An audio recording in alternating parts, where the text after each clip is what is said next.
Lejliet il-Jum Internazzjonali taż-Żgħażagħ tnedew żewġ inizjattivi maħsuba biex tingħata għajnuna finanzjarja lil-laqdiet volontarji taż-żgħażagħ biex ikunu jistgħu jiżviluppaw iktar proġetti.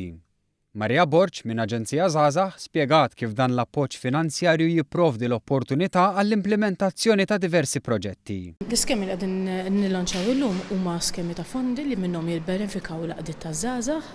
B'dan il-mod aħna nkunu qegħdin nagħtu spazju lill-laqdiet taż-żgħażagħ u l-opportunità sabiex dawn jikbru jilqgħu aktar żgħażagħ fi ħdanhom u jkabbru s-servizzi li jagħtu liż-żgħażagħ.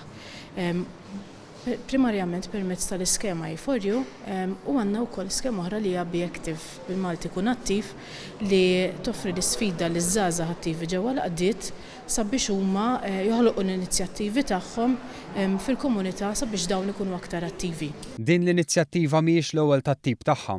Kif is-sena l-oħra Aġenzija Żgħażagħ tat l-opportunità lil numru ta' għaqdiet permezz ta' skemi simili. Total ta' 33 proġett ġew żviluppati u madwar 20,000 żagħżugħ u żagħżugħa kienu involuti fl-implementazzjoni jew ibbenefikaw mir-riżorsi disponibbli. Fosthom Elsa Kassar. Jien nifforma parti minn National Scout Youth Council li huwa tim ta' xar żgħażagħ fi Scout Association of Malta. Ġejna eletti miż-żgħażagħ biex nirrappreżentawlhom il-vuċi tagħhom fuq livell nazzjonali.